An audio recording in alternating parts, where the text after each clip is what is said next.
7 morts et plusieurs blessés, c'est le bilan d'un éboulement de terrain survenu ce matin à Lissala, dans la province de Mongala, à la suite d'une pluie diluvienne qui s'est abattue sur la ville. Selon les sources concordantes, le bilan est encore provisoire et il pourrait s'alourdir. Plusieurs maisons ont été englouties. Les habitants ont eu du mal à dégager les corps enfouis sous les décombres. Et puis, élus au suffrage universel direct pour une durée de 5 ans, les députés nationaux ont pour mission de représenter le peuple une fois élu à l'Assemblée nationale. Ces derniers oublient leur mission première. Dans le dossier de la rédaction de ce soir, les Quinois ont délié leur langue et parlent même d'un vote sanction pour le prochain mandat. À suivre dans ce journal, l'année scolaire 2023-2024 consacre la 3e année de la gratuité de l'enseignement initiée par le président de la République. 3 ans après, quelles sont les faiblesses et les forces de cet enseignement de base, repense dans ce journal.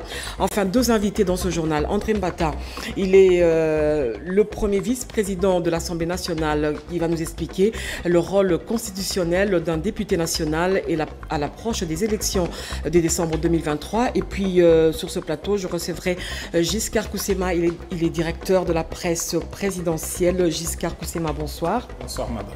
Voilà, je vous retrouve tout à l'heure. Voilà pour les titres. Vous êtes nombreux à nous choisir pour vous informer. Mesdames, Messieurs, bonsoir. Bienvenue dans ce journal. D'abord, l'actualité.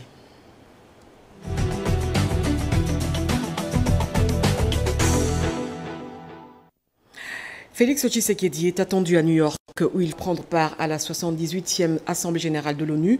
Nous allons suivre l'intervention du président de la République à la tribune des Nations Unies l'année dernière lors de la 77e session de l'Assemblée générale. Voilà, excusez-nous pour ce petit couac. Je disais donc, situation catastrophique dans la ville de Lissala. Les habitants se sont réveillés ce matin dans les pleurs. Une pluie diluvienne s'est abattue sur la ville avec pour conséquence un éboulement de terre qui a causé la mort de 17 personnes et plusieurs blessés. Un bilan encore provisoire. Selon les autorités provinciales, les habitants ont du mal à dégager les corps enfouis dans les décombres. Des explications avec Bobette Yenga. Lissala, chef-lieu de la province de Mongala, pleure ses morts après l'éboulement des terres causées par la pluie qui s'est abattue dans la nuit de samedi au dimanche 17 septembre 2023 à partir de 2 heures. Une tragédie qui a emporté plus de 17 vies humaines dans leur sommeil ou dans leurs activités matinales. Plusieurs maisons ont été englouties et des infrastructures de base ont été détruites. Après ce drame, les familles entières et quelques rescapés sont sans abri et lancent des appels à l'aide car ils ont tout perdu. Entre-temps, il faut soutenir la prise en charge des blessés dans les hôpitaux et assurer l'inhumation des corps dans un bref délai pour éviter d'autres maladies. Pour rappel, cet éboulement a eu lieu dans le camp Akula, quartier pêcheur, dans la commune de Bolikango, un quartier situé derrière la résidence des feux le président Mobutu Sese Seko. Le circuit serait à l'origine d'un incendie qui s'est déclaré dans les entrepôts de la CENI à Kalemi, chef-lieu de la province du Tanganyika. Quelques kits sont partis en fumée, parmi lesquels des batteries, des générateurs et un convertisseur. Selon les sources, le feu était maîtrisé par des personnes venues passer leur texte. Ce reportage. Les flammes qui ont envahi la station électorale de Kalemi ont provoqué des dégâts matériels importants. Interpellé, le parquet de grande instance de Kalemi a dépêché une délégation sur les lieux pour établir le constat et déterminer les causes de cet incident curieux. Les témoignages recueillis sur place rapportent que plusieurs groupes électrogènes, batteries et convertisseurs ont été touchés par les flammes. Les causes de cet incendie demeurent toujours inconnues. Néanmoins, les responsables de la Commission électorale nationale indépendante au Tanganyika pensent que cet incendie serait lié à une panne liée au courant électrique dans l'entrepôt. Le secrétaire exécutif provincial de la CENI, Kalemi Saïdi Bilali, quant à lui, pense que les dégâts n'ont pas été fatals. Le dégât n'a pas été très grave et n'a pas affecté les matériels essentiels à la suite du processus électoral. Le fait était vite maîtrisé et les dégâts avaient été donc stoppés rapidement. Sinon, ça aurait été plus grave au regard du nombre important du matériel qui se trouve dans cet entrepôt. Rien ne peut porter préjudice à la poursuite du processus électoral qui va au bon train, a-t-il optimisé, tout en rassurant que les dispositions sécuritaires seront prises pour que pareil incident ne se reproduise jamais. Notons que cet événement s'est produit pendant la période d'évaluation des candidats au poste de formateurs électoraux provinciaux. Malgré cette situation inquiétante, cet incendie ne peut affecter en rien le bon déroulement du processus d'évaluation de ces candidats. Le test a pu poursuivre normalement, ce qui est une nouvelle pour la préparation des prochaines élections législatives prévues en décembre 2023. Plus d'une personne pense que les autorités appropriées doivent diligenter une enquête approfondie afin de déterminer les causes exactes de cet incendie et prendre des mesures nécessaires pour éviter que de tels incidents ne se reproduisent à l'avenir. La CENI doit également renforcer ses dispositifs de sécurité afin d'assurer la continuité de ses activités dans un contexte électoral. Je l'ai dit tantôt, Félix Tshisekedi est attendu à New York où il va prendre part à la 78e session de l'Assemblée générale de l'ONU. Nous allons suivre l'intervention du président de la République à la tribune des Nations Unies l'année dernière lors de la 77e Assemblée générale. Regardez. Selon le Bureau de coordination des affaires humanitaires de l'ONU, près de 210 000 personnes ont besoin d'aide humanitaire dans l'est de la République démocratique du Congo. Une aide qui résulte des multiples attaques des rebelles du mouvement du 23 mars M23 qui, en dépit des efforts internes de la présence militaire de l'ONU, n'ont fait que s'accentuer. Présent au débat général de la 77e Assemblée générale de l'ONU le 20 septembre 2022, le président Félix Tshisekedi a appelé l'organisation à rendre effectif le retrait immédiat du M23 des localités occupées. Le M23, avec le soutien de l'armée rwandaise, a même abattu un hélicoptère de la MONUSCO et tué 8 casques bleus, commettant ainsi un crime de guerre. Je dénonce, en ce lieu emblématique de la vie internationale, cette énième agression dont mon pays est victime de la part de son voisin le Rwanda, sous couvert d'un groupe terroriste dénommé le M23. Partisan d'une philosophie de réconciliation avec ses voisins, le président Tshisekedi a dit n'avoir ménagé aucun effort pour rassurer les pays limitrophes et restaurer la confiance. Cependant, il déplore le soutien massif du Rwanda au M23. Il est nécessaire de voir ceci. 1. Rendre effectif le retrait immédiat du M23 des localités occupées, le retour des déplacés congolais de ces localités à leur domicile et la cessation sans condition du soutien de l'armée rwandaise à ce groupe terroriste. Selon le secrétaire général des Nations Unies, Antonio Guterres, la mission de l'ONU en République démocratique du Congo est incapable de battre le M23. Aussi, l'ONU mise sur un dialogue régional pour mettre fin au conflit dans l'est de la République démocratique du Congo. Rappelons que le gouvernement congolais n'est pas prêt à un dialogue avec le M23, car pour lui, la force du M23 résulte de l'appui militaire du Rwanda. Pour le moment, cette crise sécuritaire persiste et ce sont les populations qui en payent le lourd tribut. C'était un reportage de nos confrères d'Africa 24, ce qui va me permettre de recevoir mon invité sur ce plateau. Il s'agit de Giscard Koussema, il est directeur adjoint de la presse présidentielle. Rebonsoir Giscard Koussema. Bonsoir madame. Voilà, on vient de suivre, le chef de l'État va participer à la 78e session de l'Assemblée générale de l'ONU. Est-ce que vous nous confirmez qu'il sera présent ? Oui, la participation du président de la République, chef de l'État, à la 78e session de l'Assemblée générale des Nations Unies ne fait l'ombre d'aucun doute. Le président de la République arrive ce soir à New York. Il va y prendre ses quartiers pour attendre le grand moment qui va marquer sa présence en terre américaine, à savoir sa prise de parole devant la tribune des Nations Unies. Qui est prévu pour quand ? En principe, c'est le mercredi 20 septembre, autour de 15 heures locales. Il sera autour de 21 heures à Kinshasa que le président de la République va prendre parole devant la tribune des Nations Unies. Ce sera la 4e fois pour lui. Et on le sait que comme il a fait pour toutes les années précédentes, ses prises de parole sont très attendu dans la mesure où il va encore une fois porter haut la voix de la République démocratique du Congo. Oui, par rapport à la situation sécuritaire à l'est du pays. Effectivement, on sait que toutes les précédentes fois, ces prises de parole ont apporté de fruits parce que les lignes ont véritablement bougé. Aujourd'hui, tout le monde sait que les M23 agissent sous couvert du Rwanda qui l'appuie et que les Nations Unies ont produit des rapports documentés, avérés sur le soutien rwandais. Donc le président de la République va encore une fois mettre la communauté internationale devant ses responsabilités pour trouver une solution durable à cette question. Mais on peut penser également que ce sera l'occasion pour le président de la République de réaffirmer le caractère irréversible du processus électoral en cours, comme il l'a toujours démontré, et que cela démontre également que le pays a réalisé plusieurs progrès dans des domaines de la diplomatie particulièrement, où aujourd'hui la République démocratique du Congo entretient un partenariat privilégié avec les États-Unis d'Amérique. Et le dernier résultat, vous le savez, c'est que depuis quelques jours, il y a cet assouplissement au niveau de l'obtention des visas. Donc, il est révolu ces temps où il fallait courir pour avoir 10 jours, 30 jours au maximum. Pour avoir un visa des États-Unis d'Amérique, oui. Aujourd'hui, voilà, par principe de réciprocité, pour tout citoyen congolais qui veut aller aux États-Unis d'Amérique, il donc, Giscard Koussema, si on doit le retenir, le chef de l'État prendra parole exactement quand et à quelle heure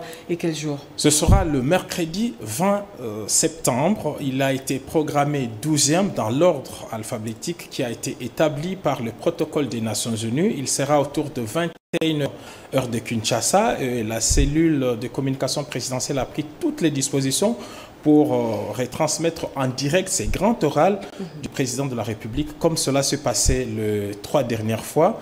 Le président de la République a participé à toutes les 4 précédentes fois parce qu'en 2020, il y a eu une pause qui a été marquée à la suite de la pandémie de Covid-19.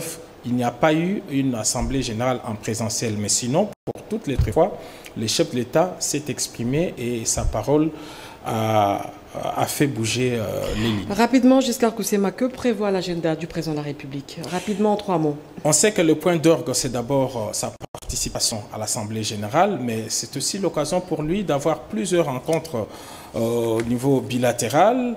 Il y a par exemple cette rencontre au sommet avec le secrétaire général des Nations Unies. Là également, la question sécuritaire et surtout le sort de la MONUSCO sera débattu autour de cette rencontre en tête-à-tête.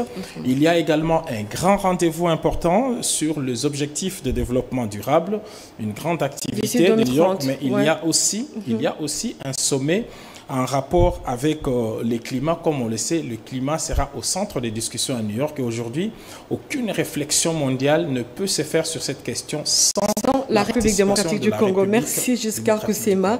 Merci d'avoir accepté notre invitation. Je rappelle que vous êtes directeur adjoint de la presse présidentielle du président de la République. Merci Giscard Koussema. Merci beaucoup, madame. Facilitateur du processus de transition au Tchad, Félix Tshisekedi poursuit avec ses consultations qui visent à trouver des solutions à la crise politique qui secoue le pays. Le président de la République a dépêché son envoyé spécial pour faire le suivi des recommandations du facilitateur pour mener à bien le processus de transition. Vital Paga. La République démocratique du Congo, par le biais de son président Félix-Antoine Tshisekedi Tshilombo, poursuit sa mission de bons offices au Tchad. Mandaté par la CAC, Communauté économique des États d'Afrique centrale, le facilitateur attitré au processus de la transition tchadienne s'est donc fait fort de contacter les différents acteurs, et cela à travers ses envoyés spéciaux, le président de la commission de la CAC, l'ambassadeur Gilberto da Piedade, et l'actuel ministre du Tourisme, Didier Mazenga Mukanzu. Dans le cas d'espèce, les 2 envoyés spéciaux avaient pour mission de faire le suivi des recommandations antérieures du facilitateur. Le président de la commission de la CAC, vers Simon et moi-même, nous étions reçus par son Excellence, Monsieur le Premier ministre, chef du gouvernement. Et nous avions échangé sur les suivis que nous faisions sur les recommandations déposées par le facilitateur et permettre aux Tchadiens de se joindre autour du processus de transition mis en place. Et c'est dans ce cadre-là que nous avions échangé plus d'une heure de temps avec Son Excellence, Monsieur le Premier ministre chef du gouvernement. Et nous allons faire les rapports au président facilitateur qui nous a délégués ici. C'est depuis 2022 que le président Félix-Antoine Tshisekedi Tshilombo avait été désigné par ses pairs de la CAC facilitateur au processus de la transition au Tchad après la mort du maréchal Idriss Déby, mort ayant occasionné une crise politique au Tchad. Retroussons nos manches pour agir en faveur d'une planète avec des cours d'eau sans déchets plastiques. C'est le thème national retenu à l'occasion de la journée mondiale du nettoyage de la planète à Kinshasa. Plusieurs activités ont été organisées, notamment le ramassage des déchets plastiques tout le long du boulevard du 30 juin dans la commune de la Gombe. René Ngwango, Richard Koualet pour le reportage. Lancée en septembre 2018 par l'Organisation des Nations Unies, la Journée mondiale du nettoyage de la planète vise à lutter contre la pollution urbaine et encourage le zéro déchet. En République démocratique du Congo, le ministère de l'Environnement et Développement durable, avec l'appui de l'ambassade des Pays-Bas, a organisé une marche de santé et de ramassage de déchets plastiques sur le boulevard du 30 juin dans la commune de la Gombe. Comme c'est une activité patriotique, il faut que nous continuions à montrer notre patriotisme pour que notre ville, la ville de Kinshasa, ne soit pas toujours la ville la poubelle, mais que ce soit la ville la belle. Donc nous voulons le faire de cette manière-là à tout moment. Pour ne pas dire chaque semaine, nous pouvons le faire. Nous scientifiques, nous alertons depuis la nuit des temps sur le méfait de plastique. Je peux vous dire que le plastique est le plus mauvais produit que l'industrie de l'homme ait créé, qui pollue l'environnement, les villes et cités. Et je pense que la capacité de transformation, de recyclage doit aller en augmentant parce que Kinshasa est assis sur l'océan de plastique. Nous devons nous battre pour dépolluer notre ville et sauver les vies. Partie du rond-point Sosimat jusqu'à la gare centrale, cette marche a connu la participation des acteurs de la société civile, environnementale, des étudiants et des travailleurs de certaines entreprises publiques et privées. Les déchets plastiques ramassés ont été vendus en titre symbolique à la société Kinkitoko pour leur recyclage.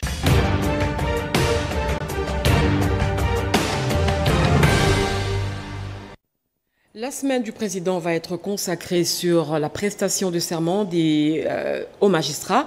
Ces derniers ont prêté serment devant le président de la République, Félix Tshisekedi. Toujours en semaine, le chef de l'État a eu des entretiens avec le chef spirituel de l'église kimbanguiste, Pierre Kibambesomwe. Nous en dit plus.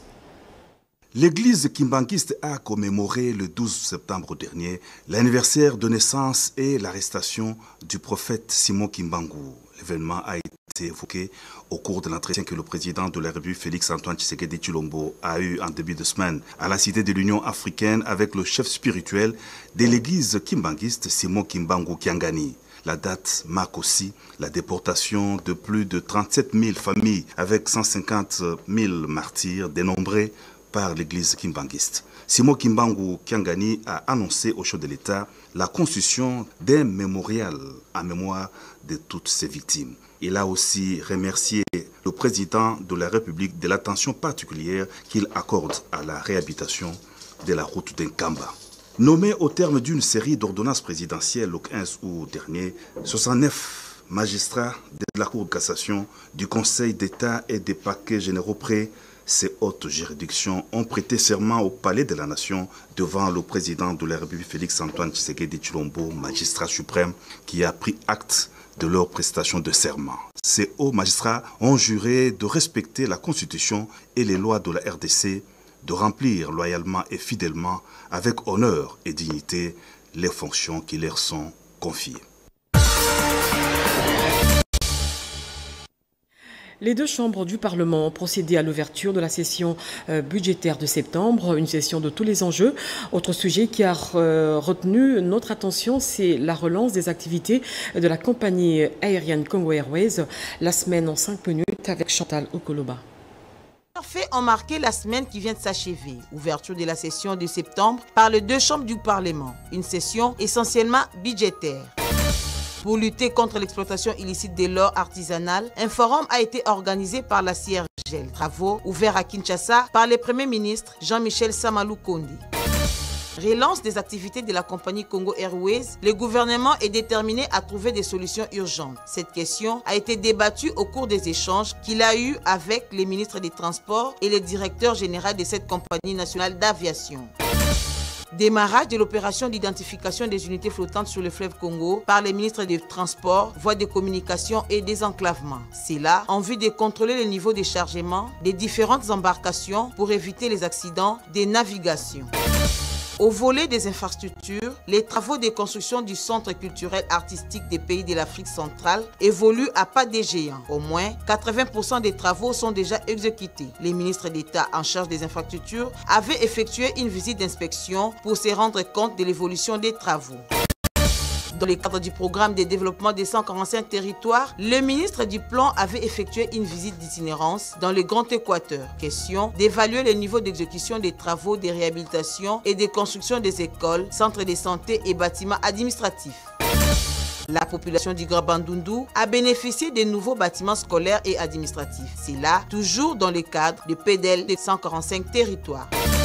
Pendant 15 jours, les inspecteurs sont en mission de contrôle économique. Objectif, faire respecter les structures des prix sur les marchés de Kinshasa. Mission lancée par les vice-premiers ministres, ministres de l'économie.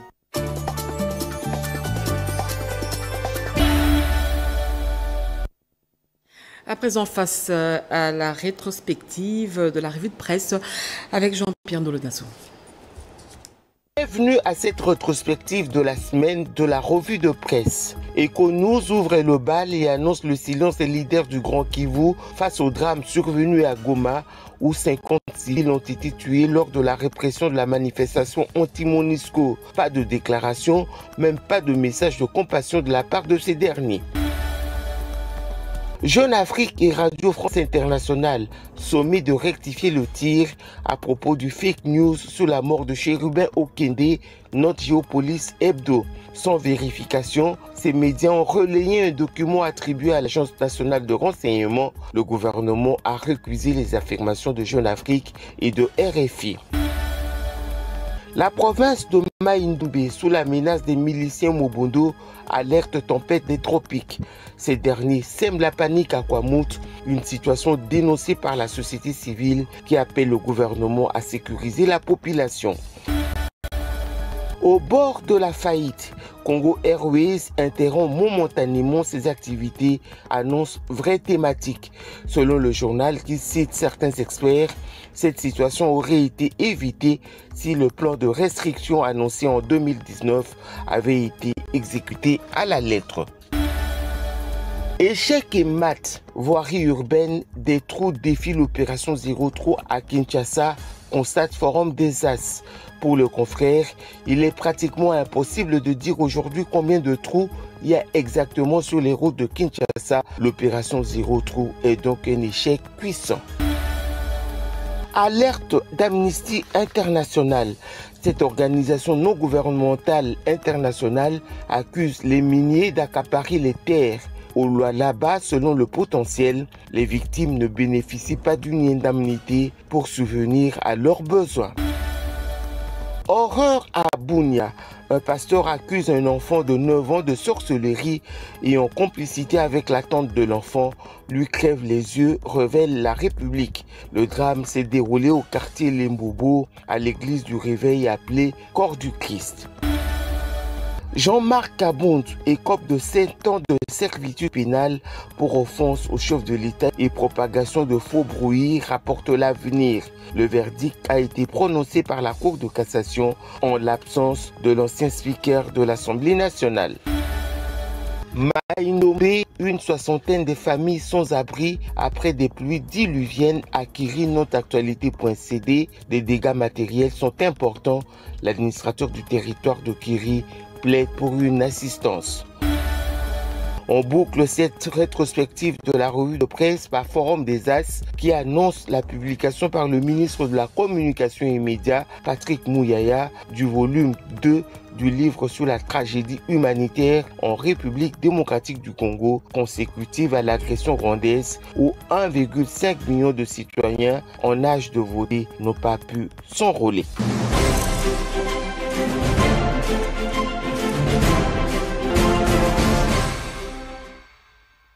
Je le dis au sommaire, le mandat législatif pour les députés nationaux touche à sa fin. Le vendredi dernier, les deux chambres du Parlement ont procédé à l'ouverture de la session parlementaire, une session de tous les enjeux.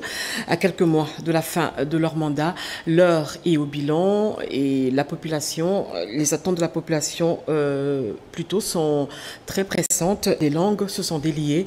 Eurydice Kitutu et Olivier Makiessé pour le reportage. L'échéance électorale qui s'annonce entre autres avec le renouvellement des membres de l'Assemblée nationale pousse à s'interroger sur les réalités de fonction d'un député national. Nous votons pour porter nos voix au Parlement.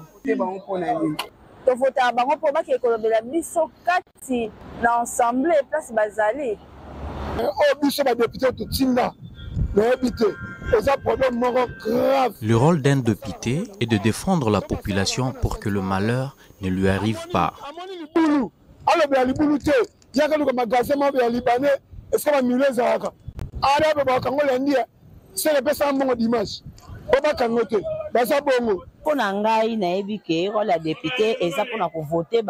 Le rôle d'un député est de voter les lois. Il nous représente au Parlement. Les députés doivent d'abord privilégier les intérêts de la population congolaise. La député, c'est pas sur la population. Dans sur la population, et puis, étant vraiment la place, moi, ma besoin de quota. Allez, à bon moment, on est commis à malam. Moi, la population est souffrue. Le député doit voter les lois et veiller sur les institutions du pays pour son applicabilité.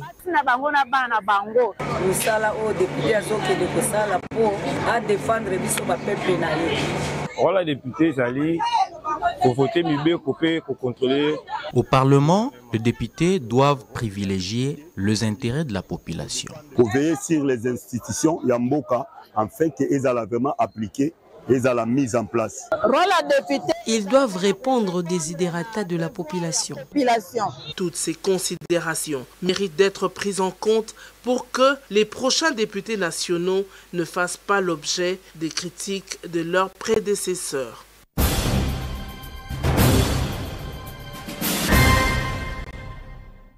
Le professeur André Mbata, premier vice-président de la Chambre basse du Parlement, s'exprime sur le rôle constitutionnel d'un député national et éducation politique à l'approche des échéances électorales de 2023.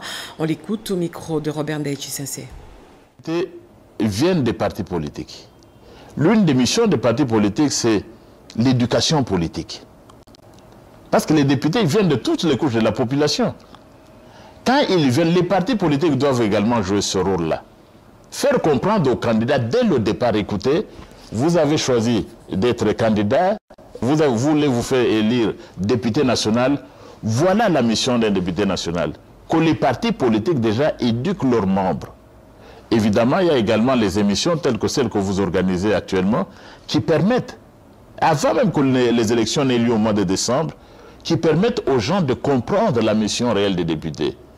Évidemment, un député peut contribuer à la construction d'un pont, d'un hôpital, de ceci ou de cela. C'est une bonne chose, mais ce n'est pas sa mission fondamentale. Sa mission fondamentale, c'est légiférer, c'est de faire des lois. Et à travers ces lois-là, servir la République. Je vais donner un exemple. Nous avons cette session qui vient, que le président de l'Assemblée nationale, l'honorable Christophe Mboskou-Diapouanga, a ouverte hier. La session que l'honorable professeur Bahati a ouverte hier pour le Sénat, c'est une session essentiellement budgétaire. Donc l'Assemblée nationale et le Sénat vont examiner et adopter en tout premier lieu le budget de la République. Mais le budget prévoit quoi? Le budget prévoit, c'est l'ensemble, les prévisions des dépenses et des recettes de l'État. C'est ça le budget. Alors, en votant le budget, c'est le budget de la convoi, par exemple, on va vous dire Dans le domaine des infrastructures, voilà ce que va faire le gouvernement. La gratuité de l'éducation, voilà ce qu'on va faire. L'agriculture, voilà ce qui sera fait. Donc, à travers la loi budgétaire, la loi de finances de l'année, comme on l'appelle, et à travers d'autres lois, les députés servent l'intérêt national. Et le président Bosso l'a rappelé également hier, que les députés sont là pour servir l'intérêt général, l'intérêt de la nation. Ils ne viennent pas ici pour se servir, pour servir leur parti politique, même s'ils sont élus sur la liste des partis politiques. La première mission des députés qui représentent la nation est donc de servir l'intérêt de cette nation.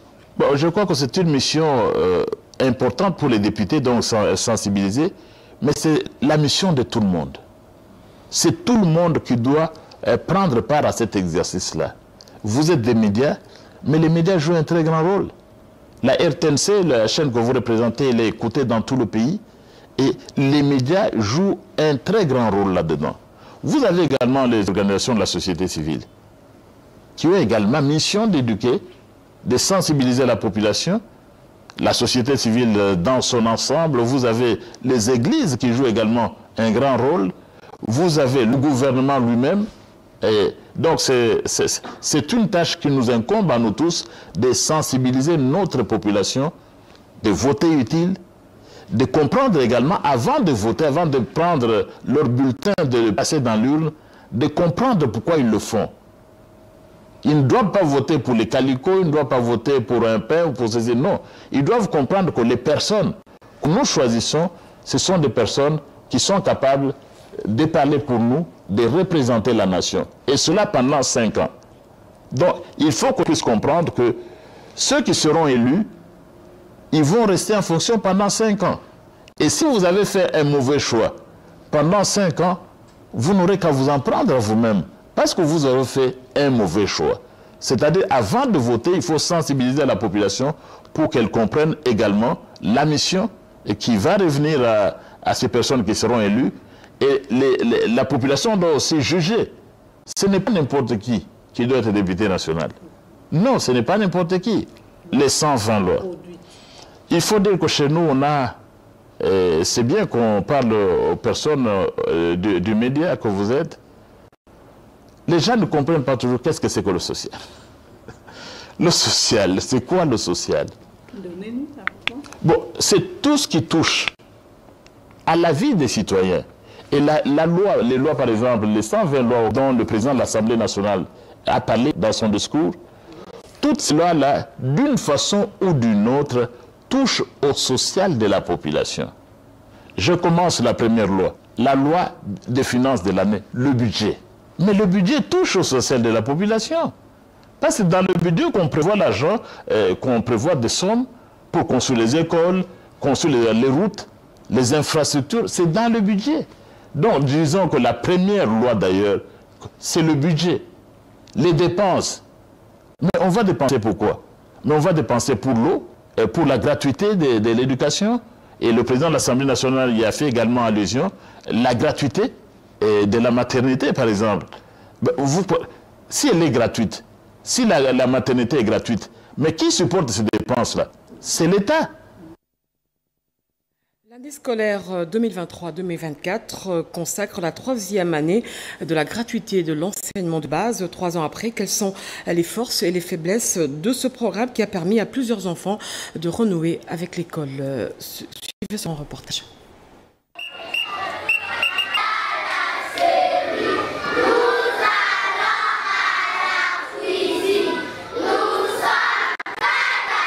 Mise en œuvre en 2019, la gratuité de l'enseignement des bases poursuit son bonhomme de chemin en RDC. 3 ans après, les avancées significatives sont palpables sur toute l'étendue du territoire national. La gratuité de l'enseignement a permis à près de 4 millions d'enfants de retrouver le chemin de l'école. Cette politique a favorisé aussi l'accès à l'éducation des bases à tous, entraînant l'augmentation rapide des effectifs des écoliers.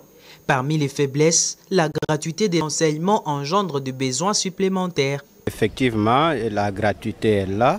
Ce que nous demandons au gouvernement, nous avons le problème des bancs, les frais de fonctionnement qu'on est en train d'allouer aux écoles sont insuffisants. Ils peuvent revoir à la hausse les frais de fonctionnement, la construction d'autres salles de classe, c'est ce que nous demandons. Nous recevons beaucoup d'enfants ici, mais nous arrivons quand même à limiter le nombre pour l'espace que nous avons. La gratuité, ce n'est pas mauvais. Je ne sais pas s'il y a quelqu'un qui peut être contre ça. Je ne pense pas. Nous ici, nous sommes dans la gratuité. Nous sommes école primaire. L'effectif de nos enfants sont bombés. Nous avons des enfants handicapés mentaux. Ils étaient gardés dans la maison. Certains parents négligent ces enfants-là. Mais après, tous ces enfants-là qui étaient gardés dans la maison, maintenant ils sont venus étudier. Il y a des classes séparées par des triplex. L'enseignant demeure un maillon important de la gratuité de l'enseignement en République démocratique du Congo. La prise en compte de ces besoins est un atout majeur pour réussir les paris de la gratuité avec une formation de qualité pour les élèves. Un reportage de Joël Kaimbe. Et puis la localité de Luzizila, dans la partie ouest de la ville de Kinshasa, reste enclavée. Nos reporters sont descendus sur les lieux. Ils ont fait un constat amer. Cette localité n'a pas de route asphaltée. Ajoute à cela le manque d'électricité et des difficultés pour s'approvisionner en eau potable. Gina Wabiwa pour le reportage. Braver cette route des terres sablonneuses du quartier Kogelos pour atteindre la localité de Luzizila nécessite de l'endurance, surtout pour les conducteurs des taxis motos. Située dans la commune de Mangafula, Luzizila se voit de plus en plus peuplée et des maisons construites. Cependant, cette localité garde en elle les stigmates d'un milieu enclavé. Pas des routes asphaltées, les infrastructures scolaires ou sanitaires quasi inexistantes. Une situation défavorable, surtout pour la population. L'eau est rare. On n'a pas de courant permanent ici. Nous les mamans, nous souffrons avec nos enfants, surtout les élèves. Le milieu est enclavé. Je n'ai pas assez de clients et c'est difficile pour moi, autant pour les commerçants de cette partie de Kinshasa. Il y a des années, les taxibus arrivaient jusqu'ici, mais l'érosion a tout chambardé. Nous voulons aussi des routes. Nous parcourons de grandes distances à pied.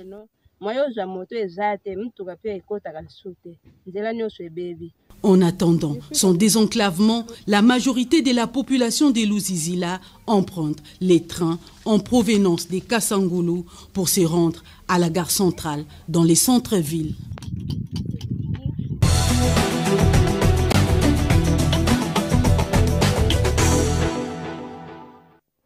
Le directeur général de l'Institut national de préparation professionnelle a procédé à l'installation officielle de la délégation syndicale nationale et provinciale. Une cérémonie qui s'est déroulée en présence des agents et cadres de l'INPP. Jojo Ndimbu.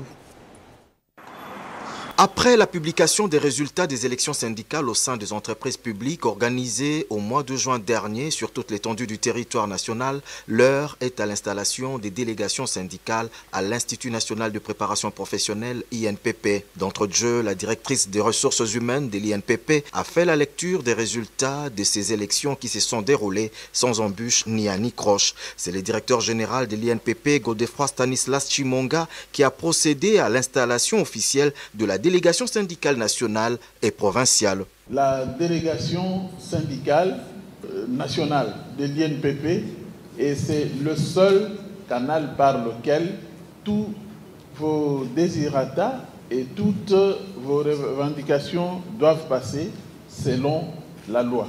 Félicitations. Le représentant des travailleurs de l'INPP a rappelé que la délégation syndicale ne doit pas être considérée comme une opposition contre l'employeur, mais plutôt comme un partenaire attitré jouant le rôle de courroie de transmission de la cohésion sociale. Au nom de la ministre du Travail, Emploi et de la Prévoyance sociale, l'un de ses conseillers a souligné que ces élections symbolisent le développement de la classe sociale par l'expression, la représentation, la communication et la paix sociale recherchée par cette démarche. Le ministère de la Santé publique a organisé un atelier axé sur l'élaboration et l'adoption des normes et les textes qui réglementent le secteur de la santé. Jean-Pierre Ndolo-Demazo.